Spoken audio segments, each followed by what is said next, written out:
श्रोताओं, जैसा कि आप जानते ही हैं, ज्योतिष प्राचीन काल से हमारे देश में एक सनातन परंपरा है। उसकी अपनी कैलकुलेशन है, उसका अपना विज्ञान है, उसके आधार पर ज्योतिष की भविष्यवाणियाँ की जाती रही हैं। अब कभी कभी प्रश्न ये उठता है कि क्या ज्योतिष पूर्णतः विज्ञान पर आधारित है या मात्र एक अंधविश्वास है। तो इस विषय पर आज हमने पंडित संदीप पाठक को आमंत्रित किया है।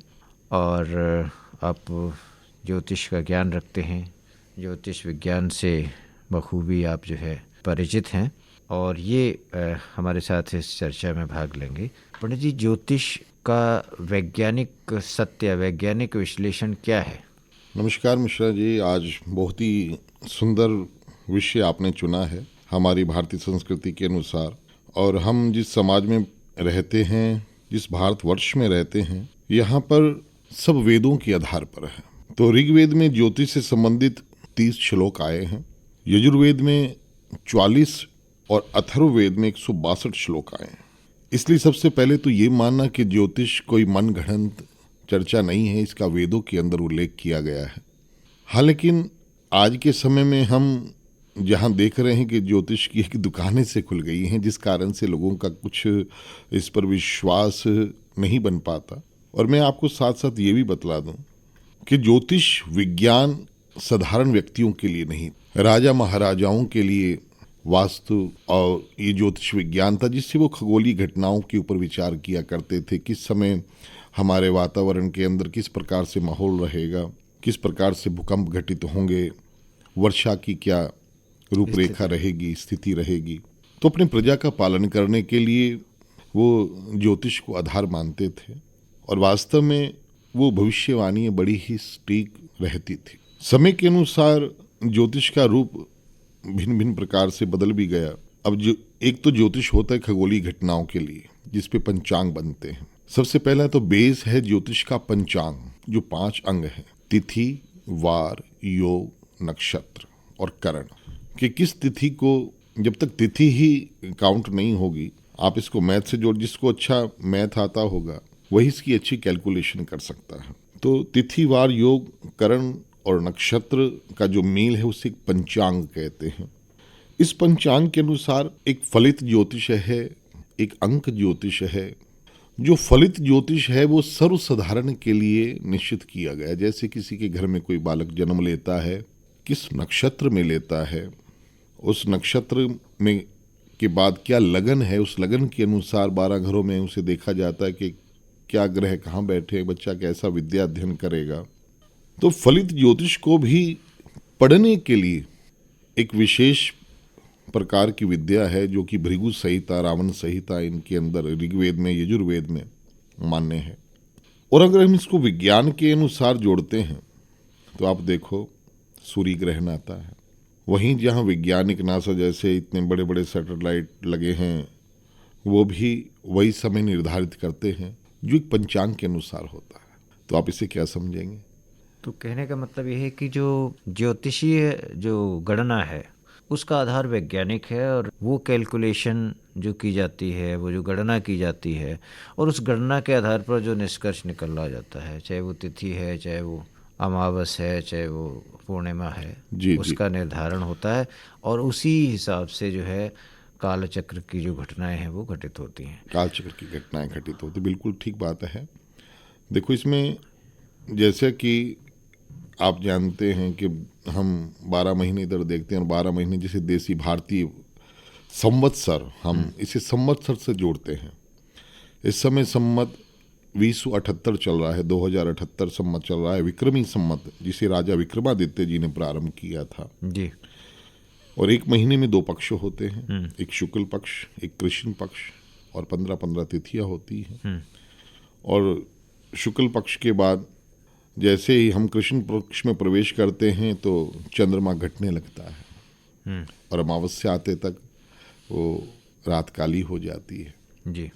और अमावस्या के बाद शुक्ल पक्ष में हम जैसे ही प्रवेश करते हैं तो चंद्रमा बढ़ने लगता है, और फुल मून, पूर्णिमा के हमें दर्शन होते हैं, सुंदर दर्शन होते हैं। देखो, वो तिथि निर्धारित है, वो तिथि निर्धारित है, उसी के अकॉर्डिंग अब आप कोई व्रत त्योहार देखते हैं जी। अपने समाज में, करवा चौथ का आप व्रत देखते हैं, संकट चौदगणेशी का व्रत आने वाला है, आगे आप वो देखेंगे। तो उसमें ज्योतिष गणना के अनुसार ही वो तिथि निश्चित की गई और चंद्रमा के दर्शन का भी समय बताया गया जी। कि इस समय चंद्रमा के दर्शन होते। तो ये एक आस्था का विषय है, लेकिन इस आस्था के साथ हम विज्ञान को भी जोड़ते हैं कि वैज्ञानिक श्रृंखला उनका भी विचार उतना ही स्टिक बैठता है कि जितना पंचांग के अनुसार स्टिक। अच्छा, कितने प्रकार का होता है ज्योतिष? देखो, सबसे पहले हम जो देखते हैं लगन कुंडली, जिसे कुंडली चक्रा कहा जाता है जी। उसके बाद आता है जी अंक ज्योतिष, जिस तिथि पे जन्म लिया केवल अंकों को निर्धारित करके, जिनकी डेट ऑफ बर्थ टाइम नहीं है जी। फिर हस्तरेखा विज्ञान भी एक है, उसे भी ज्योतिष की श्रृंखला में दिया गया। एक नाड़ी शास्त्र है जो कि थंब प्रिंट के अनुसार लिया जाता है, मुनि अगस्त जी ने जिसकी उत्पत्ति की थी। हमारे इधर उत्तर भारत में तो इसका इतना प्रचार शायद नहीं है, लेकिन अगर आप साउथ में जाएंगे तो वहाँ तो इसके लिए इसे नाड़ी शास्त्र कहा जाता है, जो थंब प्रिंट के अकॉर्डिंग लिया जाता है। उसकी भविष्यवाणी भी बहुत सटीक होती है। तो इन ये पार्ट हैं वेदों के अनुसार। जी। वास्तुशास्त्र का संबंध भी ज्योतिष के साथ ही है, जिसमें आप भवन निर्माण करते हैं। तो भवन निर्माण वास्तुशास्त्र हो गया, वो भी वेदों का ही एक अंग है जी। तो लगन कुंडली जिसके ऊपर जन्म कुंडली बनती है, जो जन्म कुंडली बनती है जिस समय बच्चे ने जन्म लिया, इसे फलित ज्योतिष कहा जाता है। अब प्रिडिक्शन एक तो होता है गणना करना, गणना सटीक हो गई, ठीक है, लेकिन उसके बाद फलित उसकी प्रिडिक्ट करना, उसके लिए बहुत विचार किया जाता है। और आप देखेंगे जैसे कि कई रोग होते हैं और इतने इंस्ट्रूमेंट हैं डॉक्टरों के पास भी, उसके बाद भी डायग्नोज सेम बीमारी का नहीं हो पाता, या कुछ उनके भी विचारों का मतभेद रहता है। तो उसी प्रकार से इसमें भी प्रिडिक्शन के गणना के बाद प्रिडिक्ट करना, कुछ ज्योतिषियों के बारे में अलग अलग अपने मन के विचार रह सकते हैं जी। लेकिन फिर भी आज हम देखते हैं तो जो अच्छे ज्योतिष हैं, जो जानने वाले हैं इस विद्या को, उनकी भविष्यवाणी आज भी बिल्कुल सटीक निकलती है। अब इसमें सबसे सटीक जो भविष्यवाणी होती है वो किसकी होती है? जैसे आपने कहा कि 4-5 ये प्रकार हैं ज्योतिष की, तो किसकी क्या कोई जिसको आप कह सकते हो कि भाई इसमें ज़्यादा सटीक है, या सभी का अपना अपना ज्ञान और अपने जी जी जी जी बिल्कुल, बहुत बहुत अच्छा प्रश्न आपने किया। लेकिन मैं आपको एक चीज़ और बताना चाहूँगा। आपने पिछले कुछ वर्षों से एक नई विद्या का खोज देखी होगी, टैरो कार्ड। जी। टैरो कार्ड की प्रिडिक्ट करने वाला कौन है और उनका विचार कहाँ तक उसके लग्नों के अनुसार सटीक बैठता है, ग्रहों के अनुसार सटीक बैठता है। तो ये सब, ये अगर कोई अंक ज्योतिष से भी करता है तो बहुत अच्छी कई बार भविष्यवाणी हो जाती है जी। फलित ज्योतिष से भी बहुत अच्छी होती है और टैरो कार्ड से भी बहुत अच्छी होती है। लेकिन ये बात है कि करने वाला कौन है और उसको उस विद्या के ऊपर उसका कितना प्रभाव है। तो इसलिए भविष्यवाणियाँ करना इतना आसान नहीं है ज्योतिष के अनुसार, क्योंकि भृगु संहिता, रावण संहिता, ज्योतिष सर्व संग्रह, इन सब चीज़ों के अनुसार इनको अंग मान करके हम एक बेस बना करके इस काम करते हैं। कोई एक विधा इसमें ज़्यादा परिपक्व हो, ज़्यादा सटीक हो, या सबका अपना अपना ज्ञान पर ही निर्भर करता है? सबके अपने अपने ज्ञान पर निर्भर है। अब जो एक आम आदमी है उसको कैसे पता लगेगा कि सामने जो बताने वाला है उसका कितना ज्ञान है? देखो, मैं आपको बताऊं कि ज्योतिष शास्त्र के अंदर जो फलित ज्योतिष है, जो सबसे इजी जिसे हम ज्योतिष मानते हैं, वो क्या है? फलित ज्योतिष के डेट ऑफ बर्थ के अकॉर्डिंग। और मैं भी लगभग 27 वर्षों से एक क्षेत्र में हूँ, क्योंकि हस्तरेखाओं में रेखाएं परिवर्तित होती रहती हैं समय अनुसार, अपने कर्म के अनुसार जी। लेकिन जो लगन कुंडली है, वो लगन कुंडली वो बेस होता है इसकी, आपके जन्म के समय सूर्य इत्यादि किस स्थान पर बैठे हैं और बच्चे का भविष्य उसका कैसा रहेगा, उसके आचार विचार कैसे रहेंगे, उसकी संगत कैसी रहेगी, वो धन धान्य में कैसे रहेगा। तो वो, जहाँ तक मेरा मानना है कि जन्म कुंडली के अनुसार जी, कि जो भविष्यवाणियाँ हैं वो ज़्यादा अच्छी रहती हैं और वो ज़्यादा स्टिक रहती हैं। और फिर इसके बाद हम हमेशा एक बात कहते हैं कि विश्वास करो लेकिन अंधविश्वास मत करो। ठीक है। क्योंकि कर्मों के अनुसार कई बार ये जीवन का चक्कर हमारा परिवर्तित भी होता रहता है। ऐसा कहा जाता है पंडित जी कि जो पाश्चात्य देश हैं वहाँ पर जो ज्योतिषीय गणना होती है वो तिथियों के हिसाब से होती है, जिसको शायद सूर्य राशि के हिसाब से बोला जाता है, और भारत देश में जो है चंद्र राशि के आधार पर गणना की जाती है राशियों की। तो इसमें क्या स्थिति क्या है इसकी? देखो, दोनों ही हमारे भारतवर्ष में भी जो नाम के हिसाब से, जैसे चंद्र राशि जो नहीं, देखो, जैसे समय एक लगन कुंडली होती है और एक चंद्र कुंडली होती है। लगन कुंडली और चंद्र कुंडली, नवमांश कुंडली, उसके बाद फिर नवमांश कुंडली, इनके फिर गोचर जी, ये सब मिलाकर के उनको ये नहीं होता कि वहाँ पे पाश्चात्य संस्कृति में तो गए ही नहीं, ये सारी विद्या गई तो यहीं से ही है, गई तो ये विद्या यहीं से ही है। हाँ, लेकिन वो टैरो कार्ड का, ये अंक ज्योतिष का थोड़ा सा उनके नियम कुछ बदल जाते हैं। तो होता केवल सबसे पहले लगन है। अच्छा। कि जिस लगन में जन्म हुआ, हमारे 27 नक्षत्र हैं और 12 लगन हैं, मेष, वृष, मिथुन, कर्क, सिंह, कन्या, तुला, वृश्चिक, धन, मकर, कुंभ। ये 12 राशियां हैं और 12 ही इसके लगन बनते हैं। और 27 नक्षत्र हैं जिनकी के अनुसार गणना करके हमें, अब देखो आप कह रहे हो कि कितना स्टीक रहता है। अच्छा, इसमें एक और पंडित जी बात कहनी थी कि जैसे चंद्र राशि पर जो आधारित गणना होती है तो उसमें जब जैसे आप लगन की बात कर रहे हैं, जिस लगन में बच्चे का जन्म हुआ है उसके हिसाब से कुछ नाम भी निकलते हैं, अक्षर भी निकलते हैं, उसके हिसाब से अगर नामकरण हुआ है तब तो मेरा जो मानना है वो चंद्र राशि या नाम की जो गणना है वो ज़्यादा सटीक रहती होगी अगर उसके हिसाब से नाम रखा गया है। देखो, मैं आपको पहले बताऊं, लगन और राशि दोनों में अंतर है। नक्षत्र के अकॉर्डिंग जो है वो नाम निकलता है जी। हर नक्षत्र के 4 चरण भी बताए गए हैं। तो 4 चरण के बाद उसकी राशि बनती है जी।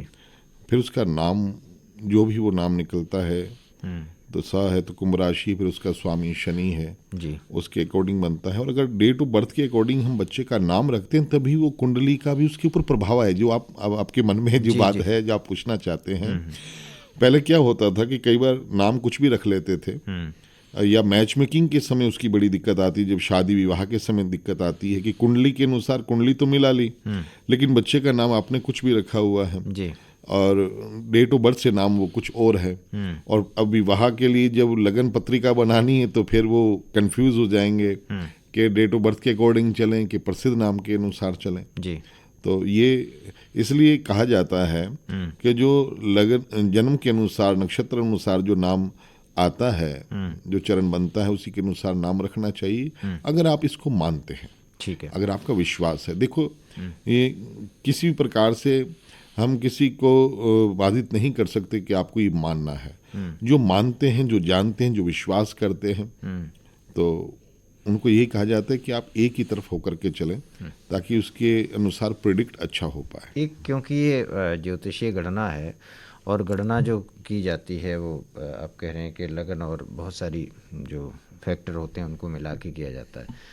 इसमें आपके जो ग्रह हैं, जैसे कि हमारे शास्त्रों में 9 ग्रह का कहा गया है कि नवग्रह, तो उनकी भी कोई भूमिका रहती है कैलकुलेशन के टाइम?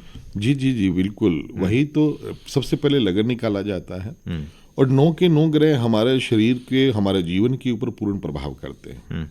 सबसे पहले हम आते हैं सूर्य नारायण पर। जितना भी जीवन के अंदर हमें नेम, फेम ये प्राप्त होना है जी, गवर्नमेंट जॉब्स प्राप्त होनी है, यानी कि सरकार की तरफ से हमें आय के साधन बनने हैं, तो वो सूर्य नारायण की कृपा से होते हैं। अगर सूर्य उच्च का है तो बहुत अच्छा रहता है कुंडली के अंदर। फिर चंद्रमा, इसके बाद हम आते हैं।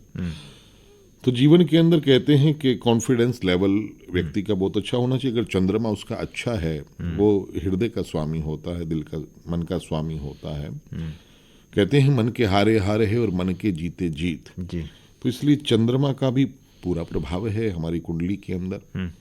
उसके बाद मंगल, जितना भी हमारे शरीर में ब्लड सर्कुलेशन है, आप मान सकते कि मंगल अगर लगन में बैठा है या मंगल 6th हाउस में बैठा है तो ऐसे व्यक्ति के पेट का रोग, चर्म रोग, ठीक है। वो हमें इंडिकेट करते हैं और हम कईयों को प्रिडिक्ट करते हैं तो वो बिल्कुल ठीक होता है कि हाँ जी बिल्कुल अल्सर की दिक्कत है, एसिडिटी की एक और दिक्कत यहाँ है। पर हम बात कर रहे हैं पंडित जी कि चलिए ये तो आपने गणना करके बता दिया कि भाई आपका ये हिसाब किताब है और आप इस क्षेत्र में सफल हो सकते हैं।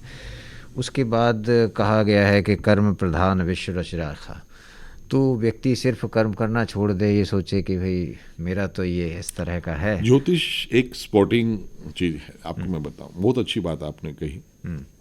मैं आज की बात नहीं करता, प्रभु राघवेंद्र सरकार त्रेता युग में, और मुनि वशिष्ठ से अच्छे तो ज्योतिष कौन होंगे जो त्रिलोकी की बात जानते थे। और जिस समय राजा दशरथ का जाना हुआ, राम जी को वनवास हुआ, तापस्वेश विशेष उदासी 14 वर्ष राम वनवासी, तो उस समय भरतलाल जिस समय आए तो उन्होंने आते ही सबसे पहले अपने गुरु चरणों में जाकर नमन किया और थोड़ा करो आवेश में किया कि गुरुजी आपने कैसा मुहूर्त निकाला, कैसी गणना की आपने, कि आपने तो कहा था कि इस समय हमारे अयोध्या में दुंदुभियाँ बजेंगी, शहनाइयाँ बजेंगी, लेकिन यहाँ तो मातम छाया है जी।